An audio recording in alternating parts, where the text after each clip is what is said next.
हुकूमत की जानिब से पेट्रोल में 8 रुपये 36 पैसे, डीजल की कीमत में 10 रुपये 39 पैसे और मिट्टी के तेल की कीमत में 15 रुपये 23 पैसे का इजाफा किया गया है। बुखारी साहब, बजट के टाइम पर तो हुकूमत की जानिब से ये वादे किए जा रहे थे कि रिलीफ दिया जाएगा आवाम को, लेकिन ये तो उल्टा होता दिखाई दे रहा है। देखिए, हमने ये सुना था कि बजट के बाद मिनी बजट आता है।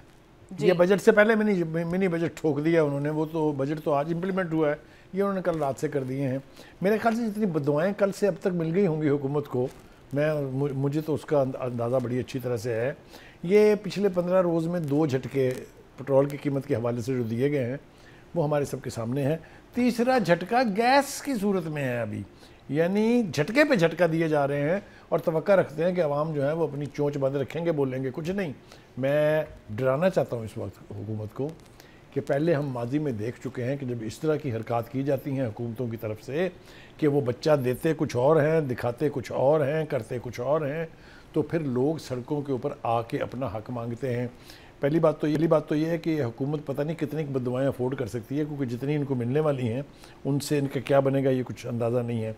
देखिए, हमने कोई कोशिश ये नहीं की है कि हम किसी न किसी तरीके से कीमतों के ऊपर जो है वो काबू रखें। पेट्रोल की कीमत आपने बढ़ा दी, और बढ़ाई क्या है? 8 रुपये 36 पैसे पेट्रोल, 10 रुपये 39 पैसे डीजल, 15 रुपये 23 पैसे मिट्टी का तेल। फॉर गॉड से कौन इस्तेमाल करता है मिट्टी का तेल?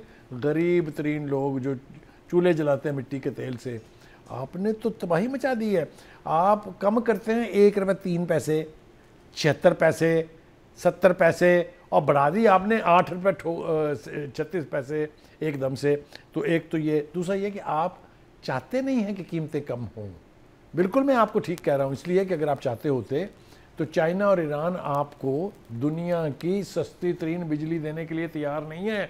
देते रहे हैं। आप देखें बलूचिस्तान के अंदर आप ईरान से बिजली ले रहे हैं जो आपकी अपनी प्रोडक्शन कॉस्ट से आधी कीमत के ऊपर आपको मिल रही है। ये फिक्स चार्जेस जो आपने गैस के बढ़ाए हैं, आपको पता है सबसे ज़्यादा तबाही किन की होगी? जो सैलरीड क्लास है, जो लो पेड मुलाजमीन है, उन्हीं के थे ना कि ये 400 है तो ये 800 है तो ये 1500 है। वो डबल हो गया। खुदा के वास्ते कोई ख्याल कर लें। दूसरी बात यह है कि ये इख्तियार आपको किसने दिया है कि आपकी FBI अगर टैक्स कलेक्ट ना कर सके, नाकाम हो जाए अपने अहदाफ हासिल करने में, तो आप टैक्स ठोक दें जी। ये किधर का रवैया? अभी कौन सी हुकूमतें करती हैं? और फिर आप अपने आप को अवामी कहते हैं, फिर आप अपने आप को जमहूरी कहते हैं। मैं समझता हूँ कि इस वक्त हुकूमत ने जिस तरह का बजट दिया था और ये तासुर देने की कोशिश की थी कि ये अवाम दोस्त बजट है, वो दावा गलत था। मरीम नवाज़ साहिबा ने यहाँ पर यह दावा किया कि पंजाब का बजट टैक्स फ्री है। बिल्कुल नहीं है, क्योंकि ये गैस पेट्रोल की कीमतें बढ़ने से हर चीज़ महंगी होगी। बसों के किराए महंगे होंगे, ट्रेनों के किराए महंगे होंगे। सब्जियां बेचने वाला कहेगा जी पेट्रोल की कीमत बढ़ गई है, लिहाजा ये दुगनी कीमत हो गई है इसकी। खुदा के वास्ते, अगर आपने अभी मज़ीद 4 साल गुजारने या 3 साल जो भी बाकी रह गया टाइम, तो ये इस तरह के फैसले ना करें, क्योंकि आपको इसकी बड़ी हैवी कीमत चुकाना पड़ेगी। जी बुखारी साहब, इस साल हर साल की तरह इस साल भी जो FPR अपना टैक्स हदफ हासिल नहीं कर सके, इसकी वजह क्या है? हर दफ़ा जब हम टैक्स हदफ हासिल नहीं कर पाते तो मज़ीद जो ऑलरेडी टैक्स क्लास है उसी पर ही मज़ीद टैक्स लगाया जाता है। तो ऐसी कौन सी पॉलिसीज़ अपनाई जाएँ कि जिससे हम जो है वो अपना टैक्स हदफ जो है वो उसको हासिल? देखिए, 2 बातें हैं। एक तो ये कि जो टैक्स नहीं देते हैं उनसे आप टैक्स लें। वो कौन लोग हैं? वो हमारा सबसे ज़्यादा मालदार और ट्रेडर तबका है जो पूरा टैक्स नहीं देता है। हमारे प्रॉपर्टी टाइकून्स हैं जो पूरा टैक्स नहीं देते हैं। हमारे एग्रीकल्चर स्टॉलवर्ट्स हैं जिनकी मेजॉरिटी जो है वो असम्बलियों के अंदर बैठी हुई है, वो नहीं देते हैं टैक्स।